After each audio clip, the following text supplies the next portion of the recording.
میرے اور آپ کے ذمے کیا ہے, ہماری کیا ذمہ داری ہے, نبی علیہ السلام کے ساتھ ہمیں کیا معاملہ کرنا چاہیے. سب سے پہلا حق میرے اور آپ کے ذمے رسول پر ایمان لانا ہے. الحمدللہ ثم الحمدللہ جتنے حضرات تشریف فرمائے ہیں سب ہی رسول پاک صلی اللہ علیہ وسلم کو اللہ کا آخری پیغمبر اور رسول ہم مانتے ہیں.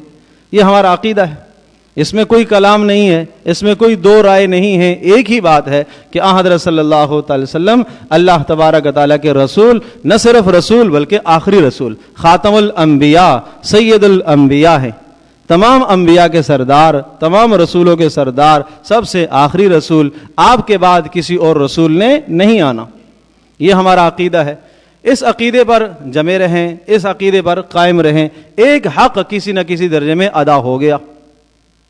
فالذین آمنوا بہ وعزروہ ونصروہ واتبعوا النور الذی انزل معہ.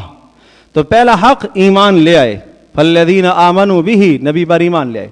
دوسرا حق وعزروہ, نبی کی تعظیم کرنا, نبی کی تعظیم کرنا, نبی سے محبت کرنا. جیسے نبی سے محبت ہو ایسے کسی اور سے محبت نہ ہو. اور کیوں؟ اس لیے کہ رسول پاک صلی اللہ علیہ وسلم نے ارشاد فرمایا لا یؤمن احدکم حتی اکون احب الیہ من مالہ ووالدہ وولدہ والناس اجمعین. سنو, تم میں سے کوئی شخص اس وقت تک صاحب ایمان نہیں ہو سکتا جب تک میں اللہ کا رسول اس کے نزدیک اس کے مال سے, اس کی جان سے, اس کی اولاد سے اور اس کے ماں باپ سے زیادہ محبوب نہ بن جاؤں. اس وقت تک صاحب ایمان نہیں ہو سکتا. ایمان میں کمال ہو ہی نہیں سکتا جب تک رسول پاک صلی اللہ علیہ وسلم کی عظمت, حضرت صلی اللہ علیہ وسلم کی محبت, نبی علیہ السلام کا احترام اور آپ علیہ السلام کی محبت تمام محبتوں سے غالب نہ ہو جائے. تو یہ دوسرا حق ہے نبی کا, دوسرا حق ہے کہ حضرت صلی اللہ تعالی وسلم کی تعظیم کی جائے. تیسرا حق فالذین آمنوا بہ وعزروہ ونصروہ. تیسرا حق نبی کی مدد کرنا. نبی کی مدد کرنا. نبی کی مدد کیسے کرنا؟ نبی پاک صلی اللہ علیہ وسلم کی مدد دو طرح سے ہے. ایک تو حضرت صلی اللہ علیہ وسلم کا جب وجود مسعود دنیا میں موجود تھا جو مدد صحابہ نے کی ہے, ایک تو وہ مدد ہے. دوسری مدد رسول اکرم صلی اللہ علیہ وسلم کے دین کی مدد کرنا. حضرت صلی اللہ علیہ وسلم کے دین کو پھیلانے کی محنت کرنا, اپنی صلاحیت کو لگانا, اپنے مال کو لگانا, اپنی جانوں کو لگانا کہ رسول اکرم صلی اللہ علیہ وسلم کا دین دوسروں تک پہنچ جائے. یہ تیسرا فریضہ ہے امت کا, اور یہ ذمہ داری ہے, یہ تیسرا فریضہ ہے, یہ حق ہے رسول پاک صلی اللہ علیہ وسلم کا. اگر میں نے یہ حق ادا نہ کیا تو پھر قیامت کے دن ہم سفارش کے متمنی نہ ہوں. آپ نے حق ادا نہ کیا تو یقیناً سفارش نہیں ملے گی.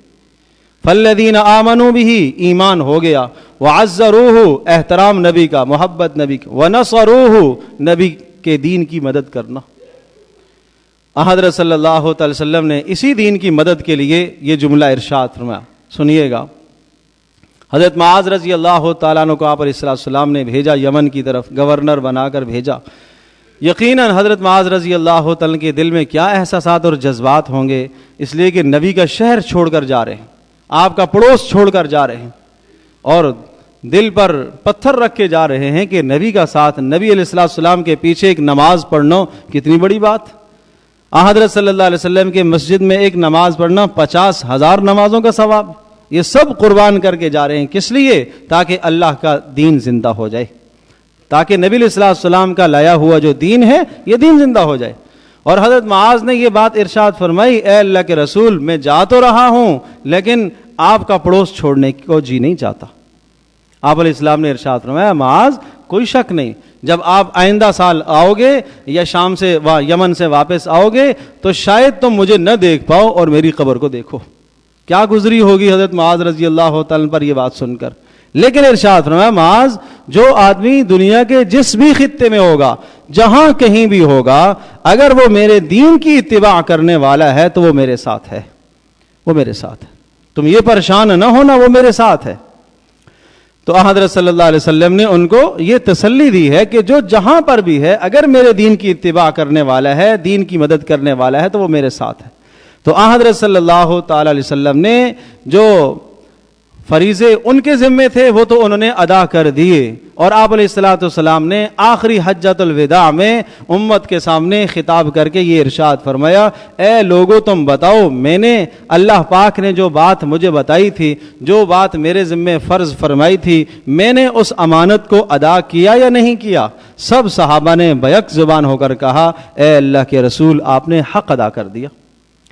کیا تصور ہو سکتا ہے کمی کا؟ نہیں ہو سکتا۔ پھر آپ نے ارشاد فرمایا، اللہم اشہد، اے اللہ تو گواہ رہنا، اے اللہ تو گواہ رہنا، اے اللہ تو گواہ رہنا، میں نے تیری امانت کو امت تک پہنچا دیا۔ اب میری اور آپ کی ہماری بھی ذمہ داری ہے۔ کیا؟ پہلی ذمہ داری یہ ہے نبی پر ایمان ہے، الحمدللہ۔ دوسری ذمہ داری نبی کی محبت اور تعظیم کو تمام محبتوں سے غالب رکھو۔ تیسری ذمہ داری نبی کے دین کی مدد کرو، نشر و اشاعت کے اندر کوشش کرو۔ اور چوتھی ذمہ داری نبی پاک صلی اللہ علیہ وسلم کی اتباع اور پیروی کرو۔ یہ حضرت صلی اللہ علیہ وسلم کے بنیادی حقوق ہے۔